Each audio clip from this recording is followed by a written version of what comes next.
कौसल्या सुप्रजा रामपूर्वा सन्ध्या प्रवर्तते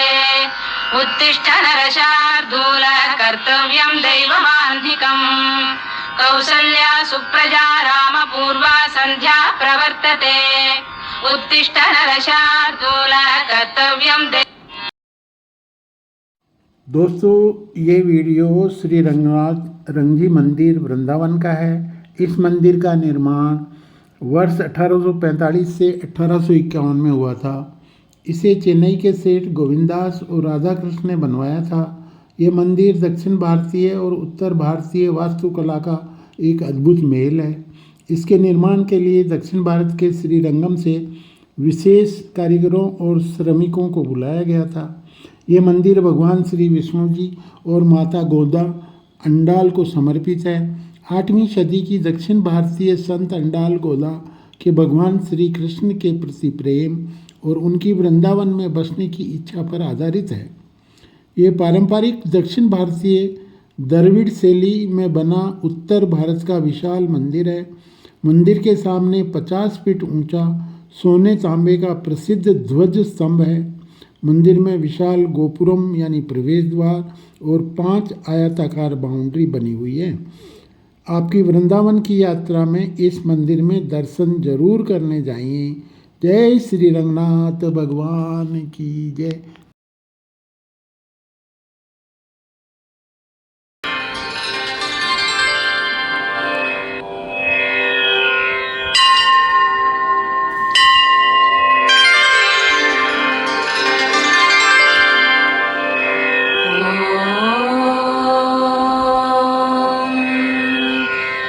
कौसल्या सुप्रजा रामपूर्वा सन्ध्या प्रवर्तते उत्तिष्ठ नरशार्दूला कर्तव्यं दैवमान्निकम् कौसल्या सुप्रजा रामपूर्वा सन्ध्या प्रवर्तते उत्तिष्ठ नरशार्दूला कर्तव्यं दैवमान्निकम् उत्तिष्ठोत्तिष्ठ गोविन्द उत्तिष्ठ गरुडध्वज उत्तिष्ठ कमलाकान्ता त्रैलोक्यं मङ्गलं कुरु उत्तिष्ठोत्तिष्ठ गोविन्द उत्तिष्ठ गरुडध्वज उत्तिष्ठ कमलाकान्ता त्रैलोक्यं मङ्गलं कुरु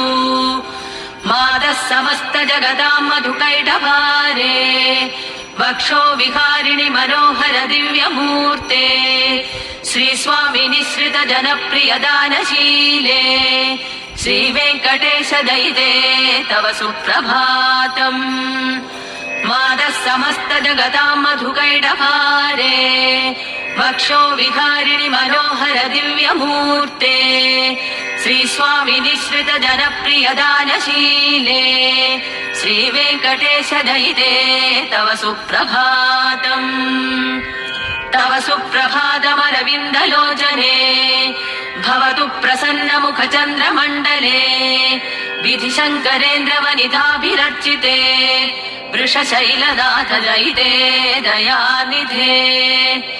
अत्र्यादिसप्तऋषयः समुपास्य सन्ध्याम् आकाशसिन्धुकमलानि मनोहराणि आदाय पादयुगमर्चयितुं प्रपन्ता शेषाद्रिशेखर विभो तव सुप्रभातम् पञ्चाननाब्ज भव षण्मुखवासवाद्या त्रैविक्रमादिचरितं विभुतास्तुवन्ति भाषापतिः पठति वासर शुद्धिमालात् शेषाद्रिशेखर विभो तव सुप्रभातम् ईश प्रफुल्ल सरसीरुहनारिकेल पूगद्रुमादिसु मनोहर पालिकानाम् आवाति मन्दमनिलः सह दिव्यगन्धैः शेषाद्रिशेखर विभो तव सुप्रभातम् उन्मील्य नेत्रयुगमुत्तम पञ्जरस्थ्याः पात्रावशिष्टकदलीफलपायसानि भुक्त्वा सलीलमधके निशुगा पठन्ति शेषाद्रिशेखर विभो तव सुप्रभातम्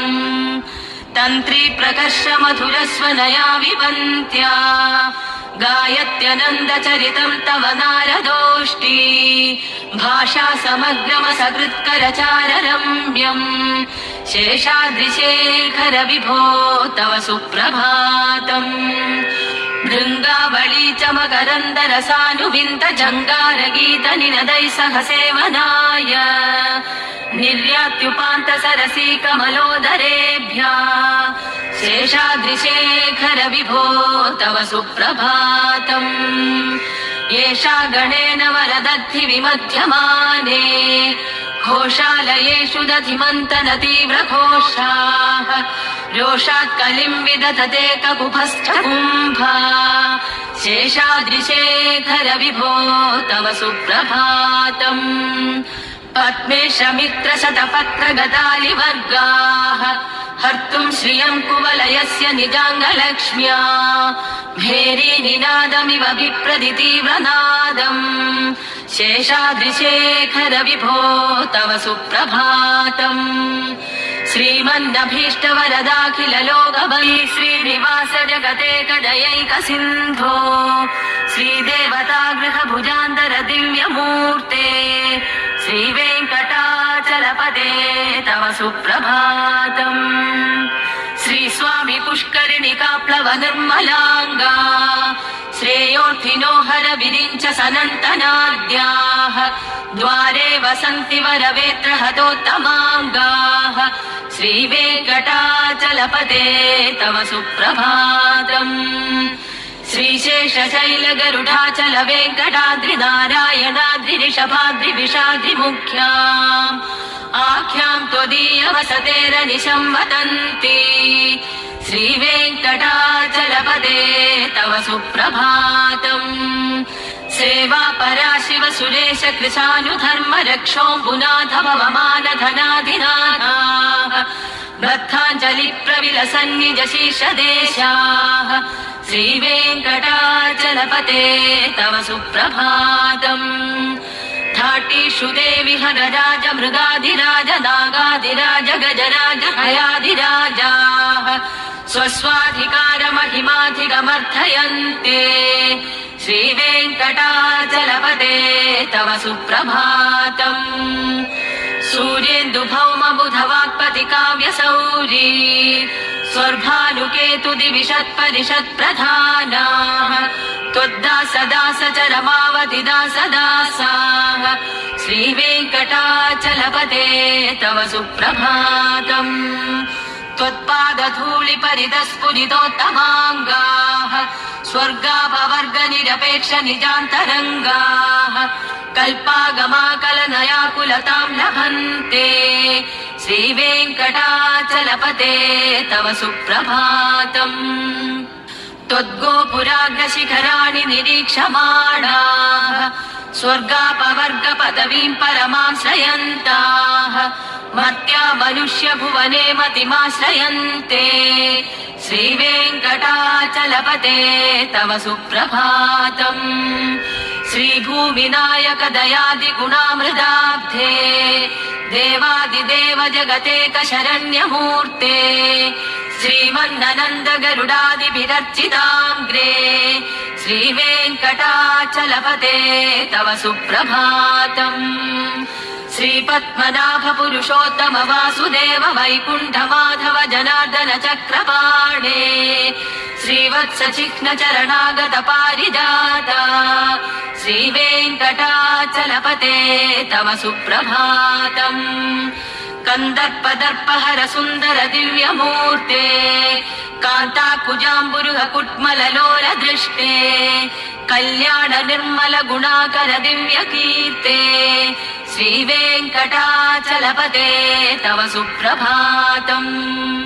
मीनाकृते कमटकोल नृसिंहवर्णिम् स्वामिनिं परश्वत तपोतन रामचन्द्र शेषांश रामयदुनन्दन कल्किरूपा श्रीवेङ्कटाचलपते तव सुप्रभातम् एलालवङ्गघनसार सुगन्धितीर्थम् दिव्यं वियत्सरिति हेमकटेषु पूर्णम् धृत्वाद्यवैदिकशिखामणयः प्रहृष्टाः तिष्ठन्ति वेङ्कटपते तव सुप्रभातम् भास्वानुतेति विगजानि सरोरुहाणि सम्पूरयन्ति निनदैककुभो विहङ्ग